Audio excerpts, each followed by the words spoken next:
Ika, 2 nga Abril, taong 2026, ang ibabaw ng dagat sa Gulf of Oman ay kasing mababang isang itim na salamin. Ngunit sa ilalim ngang katahimikang iyon, ay isang dambuhalang makinarya ngang digmaan ang mabilis na gumagana. Ang Carrier Strike Group ngang USS Gerald R. Ford na may design na siyong CVN-78 na U.S. Navy ay maringgal na naglalayak patungo sa Strait of Hormuz. Hindi lamang ito isang barko, ito ay isang lumulutang na lungsod na nagdadala ng mapangwasak na lakas ng isang buong bansa, isang kutang gakal na may kakayahang baguhin ang geopolitical map ng mundo sa loob lamang ng isang gabi. Ang presensya ng supercarrier na 4 class sa mainit na katubigang ito ay hindi isang ordinaryong pagsasanay, ito ay isang pahayag ng kapangyarihan.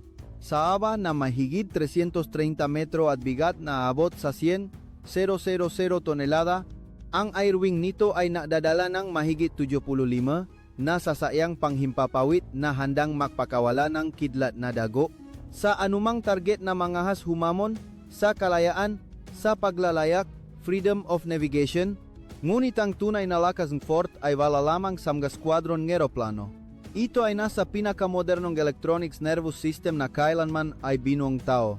Ang SPY-6 Active Electronically Scanned Array, AESA radar system, sa mga kasamang Arleigh Burke-class destroyers, ay nag-scan sa bawat sulok ng langit at dagat sa loob ng radius na dandang milya. Ang militar ng Estados Unidos ay nakatata ng isang hindi matitiba na depensa kung saan ang anumang bagay na may masamang intensyon ay agad na makikilala at makalok ang target sa sandaling umalis ito sa launcher. Sa loob ng Fleet's Combat Operations Center, binabantayan ng mga opisyal ang libu-libong data points na ina-update sa real-time mula sa mga satellite at early warning aircraft. Ang bawat maliit na pagala ng hukbong Iranian sa kahabaan ng baybayin ng Makran ay sinusuri ng Artificial Intelligence, AI. Hindi lamang nakikita nga Amerika ang kaway, nababasa nila ang huling bala ng Tehran bago pa man sumiklap ang tunay na labanan. Sa mga sandaling ito, sa deck ng aircraft carrier, ang mga F-35C Lightning II stealth fighters ay naghihintay sa kadiliman bago ang madaling araw. Sila ang mamulto ng langit, ang sandata na magbubukas sa isang kampanyang air sea coordination na hindi pa kailanman nakikita sa kasaysayan. Ang tensyon ay nasa sukdulan na. Isang maliit na kislap na lamang ang kailangan upang pasabugin ang put ng superpower. At kapag ang orasan ay tumama na sa itinakdang oras, masasaksihan ng mundo ang isang bagong definisyon ng military dominance. Sa mga base ng misayla na nakatago ng malalim sa mga bundok sa baybay ng Makran, ang hukbong Iranian ay hindi nananatiling walang kibo. Alam nila na kung hayaan nilang makalapit ang fleet ng Amerika, ang lahat ng kanilang geographic advantage ay maglalaho. Isang utos ng pagsalakay ang ipinadala. Agad-agad, 12 ng nga buntot ngang apoy ang humati sa kadiliman ng gabi. Iyon ang nga Abu Mahdi at Qadir anti-ship cruise missiles. Ito ang mga strategic cards na inaasahan ng Tehran na lilikhang milagro laban sa lakas ng US Navy. 12 ng missile ang humahagibis sa bilis na subsonic. Lumilipat ng napakababa sa ibabaw ng dagat upang gamitin ang kurbada ng mundo para maktago sa radar ng kaaway. Ito ang swarm attack tactic, isang pasisikap na lampasan ang kapasidad ng defense system ng American fleet sa pamamagitan ng dami.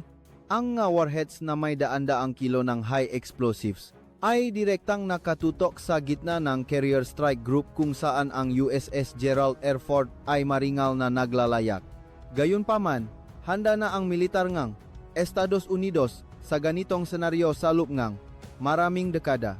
Sa sandaling umalis ang mga unang misile sa launcher, ang Aegis Baseline 10 combat system sa mga Arleigh Burke-class destroyers ay nagsimula ng isang automatikong counter procedure sa tulong ng AI.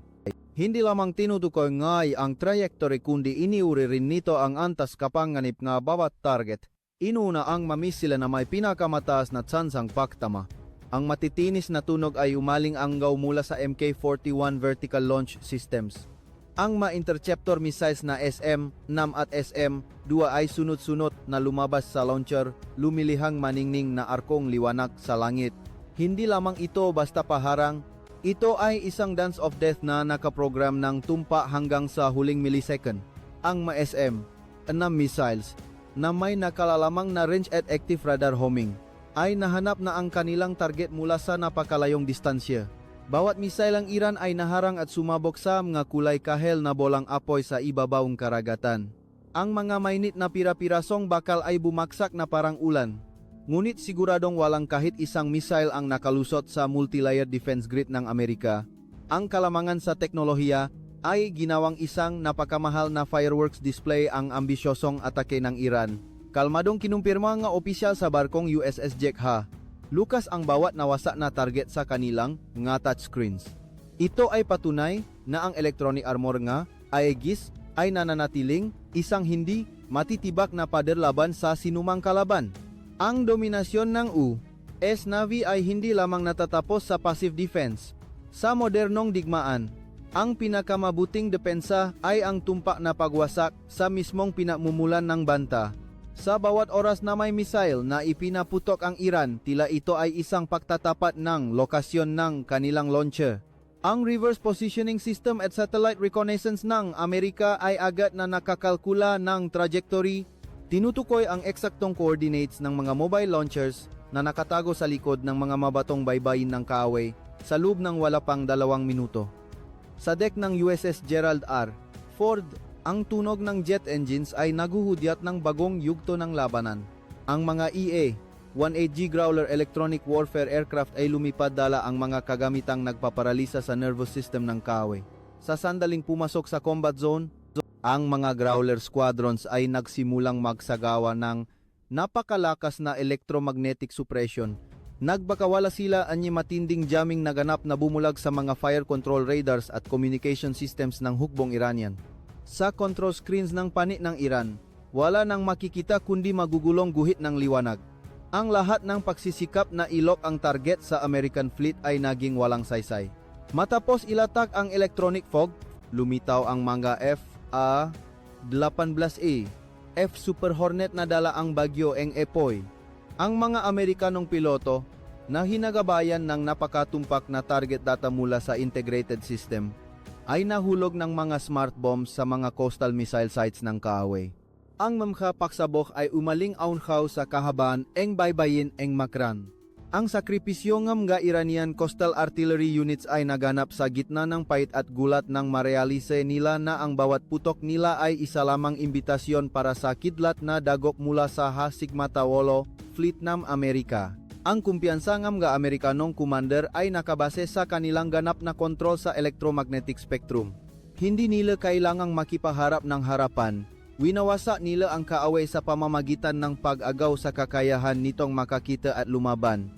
Ang koordinasyon sa pagitan ng Growler at Super Hornet ay ginawang isang bitang ng kamatayan ang baybayin ng Iran.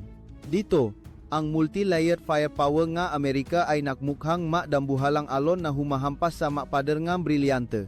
Isang ganap na dominasyon. Dito, ang electronic technology ang naktakda ang kapalaran ng libu-libong sundalo sa lupa bago pa man nila makita ang kanilang kawe. Ika, 11 gram umaga. Ika, 2 Abril, taong 2026, ang ibabaw ng dagat sa Gulf ay biglang bumula nang maputi sa mga lokasyong may layong 10 milya mula sa fleet ng Fort. Mula sa malalim na bahaging karagatan, ang nga Virginia-class attack submarines at nga Arleigh-Burke-class destroyers ay nagsimulang magpakawala ng kampanyang Rain of Tomahawks. Ang mabakal na blok na may haba na mahigit 6 na metro at may dalang warhead na tumitimbang ng halos 500 kg ay sunod-sunod na lumabas mula sa vertical launch tubes, humahati sa ibabaw ng tubig at humagibis sa langit gamit ang booster engines. Agad-agad pagkatapos nito, bumaba ang nga ito sa mababang altitude upang lumipat ng dikit sa ibabaw gagat sa Askiming, lumulusot sa masiwang ng kalupaan upang iwasan ang radar stations ng Iran sa baybayin na hindi pa nawawasak. Ang militar ngang Estados Unidos ay nagpapatakbo ngang isang malupit na proseso ngang pagsalakay. Ang layunin ay wasakin ang lahat ng logistics node at coastal command centers ng kawe sa loop lamang ng isang bugso ng koordinadong pambobomba. Ang pangunahing target sa bagsong ito ay ang strategic naval base ng Bandar Abbas at ang mga underground hangars na kinalalayan ng mga Kilo-class submarines ng Iran. Ang mga pinakabagong bersyon ng Tomahawk missiles na armado NG Multimode Guidance Systems at kakayahang magbago NG target habang lumilipad ay tumagos sa emega mapangganib na bangin upang direktang bumagsak sa emega Pinto NG Tunnel NG emega Top Secret Military Facilities. Ang katumpakan ng militar ng Estados Unidos ay umabot sa antas na matematikal. Bawat missile ay nakaprogram na tumama sa pinakakritikal na bahagi ng nga istrukturang gawa sa reinforced concrete. Ang malalalim na pagsabog ay umaling-aungaw mula sa ilalim ng lupa. Ang nga duro na bato at itim na usok ay bumulwak mula sa mga tunnels na nahuhudyat ng pagbagsak ng tradisyonal na hukbong dagat ng Iran sa loob mismo ng kanilang pinakaligtas na kuta. Ang dominasyon Amerika ay ipinamalas din sa paggamit ng nga bersyon ng Tomahawk na may high power electromagnetic pulse EMP warheads na nagpasunog sa mga circuit boards and mga natitirang fire control radar stations. Napakalaki nga sakripisyo na nga Iranian naval personnel sa mga coastal post dahil naharap sila sa isang uringang sandata na hindi nila makita, marinig o maharang. Ginawangang militar ngang Estados Unidos na isang death zone ang libu-libong kilometrong baybayin ng Iran para sa anumang uri ngang sasakyang demotor. Ang mga long-range observation stations, military lighthouses at maging ang mga port operation centers ay binura ng may nakapang-ingilabot na kalami. Ang mga officers na nagpapatakbo ng misyon sa aircraft carrier ay binabantayan ang bawat flight path ng mga misile sa pamamagitan ng real-time digital screens. Tinitiyak na walang anumang pagkakamali sa planong durugin ang pagnanais ng kawe na lumaban. Ika, 12:00 ngam tanghali. Ika, 2 ngam Abril, taong 2026, ang nakapapapasong init ng Persian Gulf ay hindi nakapapabagal sa nakahihingal na bilis ngam pagsalakay ngam US Navy. Zadek na USS Gerald R. Ford, ang EMALS, Electromagnetic Aircraft Launch System, ay patuloy na gumagana, nagpapalipad ng mga F-35C Lightning II stealth fighter sa langit ng may nakapangingilabot na katahimikan. Ito ang sandali kung kailan isinagawa NG Militar NG Estados Unidos ang huling surgical strike na nakatutok sa mga gumagalaw na target at sa mga pinakakomplikadong air defense systems NG kaaway na natitira pa. Ang F-35C ay hindi lamang isang combat aircraft.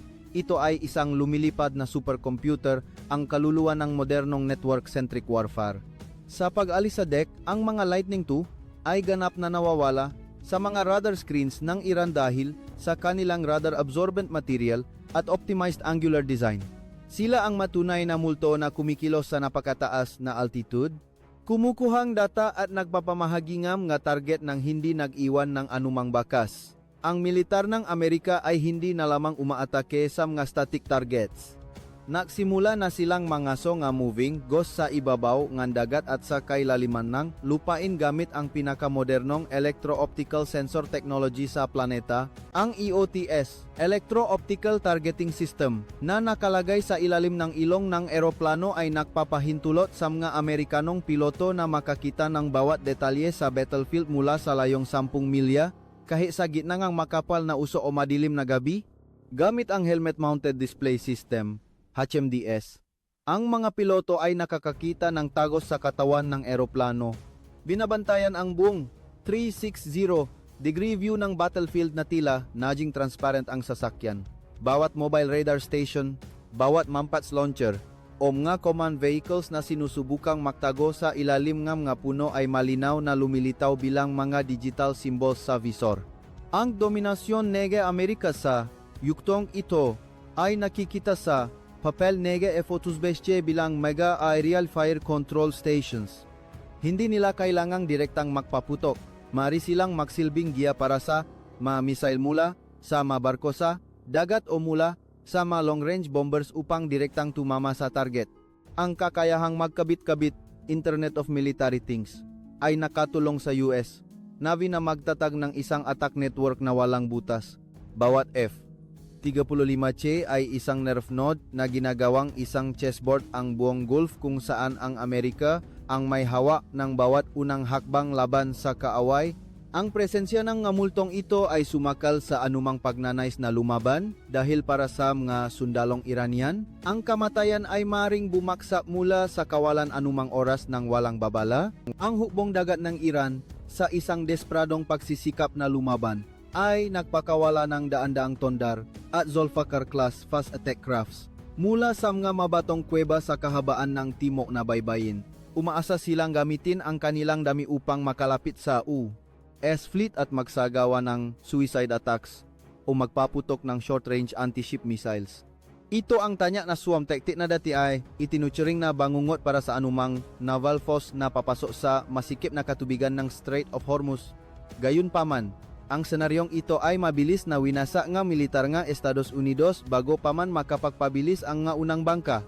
Ang dominasyon ng Amerika ay ipinamalas sa paggamit ng LRASM, Long Range Anti-Ship Missile, isang uri ng sandata na may sariling artificial intelligence. Ang mga missile na ito, matapos kumawala sa pakpak ng eroplano ay automatikong nag-coordinate sa isa't isa, naghati-hating targets, at umatake sa mga pinakamahinang bahaging formasyon ng Iran.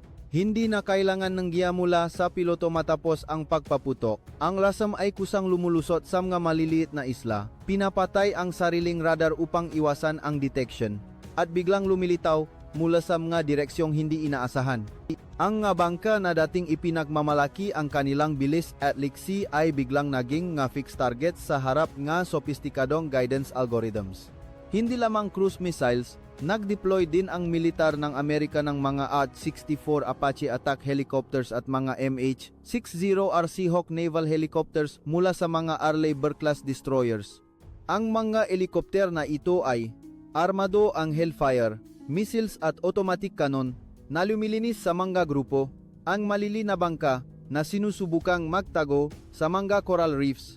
Ang sakripisyo ng mga Iranian sailors ay naganap sa gitna ng gulat nang ma-realize nila na ang individual na katapangan ay hindi kayang tapatan ang isang integrated global warfare system. Bawat kulay kahel na bolang apoy sa asul na dagat ay ginawang sementeryo ng mga tunaw na bakal ang Strait of Hormuz. Ika 3:00 hapon, ang hukbong dagat ng Iran ay opisyal nang nawalan ng kakayahang magsagawa ng koordinadong operasyon sa dagat. Ang nga natitirang barko ay kailangang kusa ng palubugin o tumakas sa mga maliliit na sapa sa kailaliman ng bansa. Pinatunayan ng militar ng Amerika na sa modernong digmaan, ang dami ay hindi kayang palitan ang kalidad at network connectivity. Ang dagat sa Gulf ay malinis na ngayon mula sa anumang barko ng kaway. Ganap na binubuksan ang isang litas na koridor para sa susunod na malakihang amphibious assault. Ang kadakilaan ng US Navy ay nasa katotohanang nabura nila ang buong mobile force nang kawe nang hindi hinahayaan ang kahit isang bangka na makalapit sa danger zone ng fleet. Ika 4:00 ngang hapon, isang maringal at makapangyarihang tanawin ang naganap sa katubigan sa labas ngang Kish Island, ang islang itinuturing na strategic gem ngang Iran sa Persian Gulf. Matapos malinis ang mga banta mula sa mga barko at coastal missiles ng kawe, nagsimula ang militar ng Amerika sa yugto ng malakihang expeditionary landing upang sakupin ang mga pangunahing tulay, beachheads. Mula sa deck ng mga America-class amphibious assault ships, ang mga MV-22 Osprey tiltrotor aircraft ay nagsimulang lumipat ng patayo. Gamit ang kanilang kakayahang paikutin ang mga makina, dinala nila ang mga pinaka-elite na unit ng U.S. Marines patungo sa kalupaan sa bilis ng isang fixed-wing aircraft.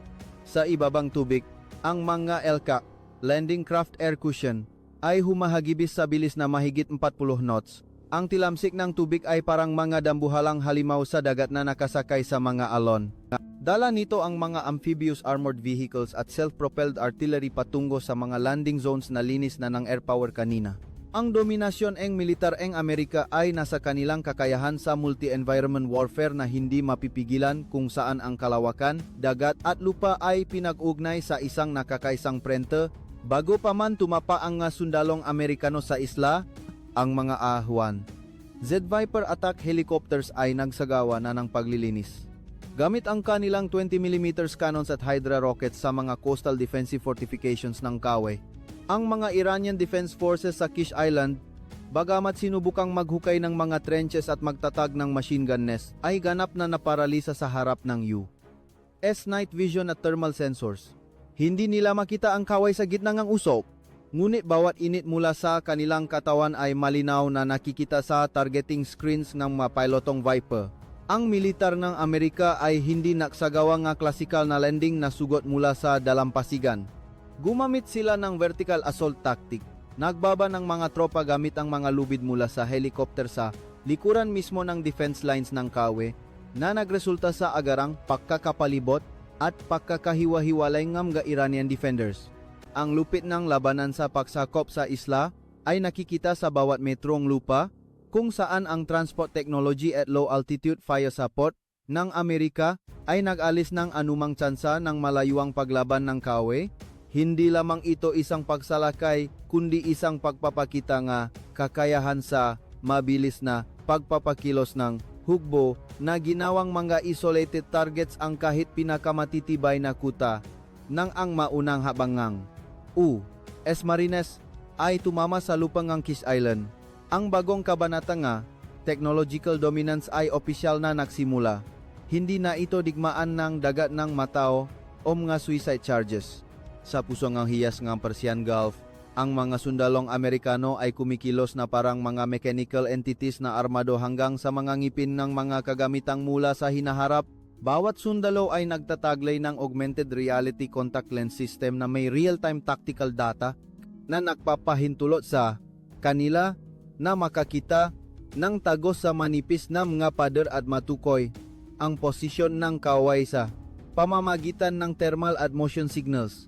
Lahat ng impormasyon tungkol sa posisyon ng kakampi at kaway ay patuloy na ina-update sa retina na ginagawa ang bawat sundalo na isang smart node sa isang unified combat network. Ang militar ng Amerika ay hindi nakmamadalang pumasok sa mga urban areas na puno ng mga baytak. Sa halip, nag-deploy silang mamalilit na reconnaissance robots na lumulusot sa bawat eskinita tunnels. Ang makagamitang ito ay nagpapadalang detalyadong colmed images ng bawat kuta na tumutulong sa mga U.S. special squads na magpasya sa pagwasak sa mga resistance points gamit ang guided grenades at high-precision sniper rifles mula sa ligtas na distansya. Ang lupit ay nakikita sa bawat metro ng lupa, kung saan ang katapangan at pagnanais ng mga sundalong Iranian ay nagiging walang silbi sa harap ng malamig na algorithms ng digmaan. Walang mamadugong harapang sagupaan sa lumang estilo, tanging ang kalkuladong pagbura mula sa mga aninong may SWAT na stealth gear. Ang pagpasok sa administrative center ng Kish Island ay nakpakita ng profesionalismo at ganap na disiplina ng militar ng Estados Unidos.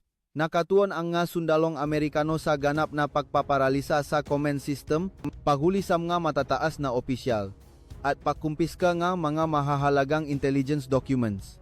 Ang kumpiyansa ng mga sundalong Amerikano ay pinatibay ng patuloy na fire support mula sa mga Aegis destroyers sa labas ng dagat. Sa pamamagitan lamang ng isang kahilingan para sa suporta sa sistemang komunikasyon ng satellite, ang tumpa na firepower mula sa mga FAUHAM naval guns ay babagsak sa eksaktong coordinate sa loop lamang ng ilang segundo na papatag sa anumang matitigas na resistance points nang hindi na kailangang malagay sa panganib ang mga sundalong Amerikano.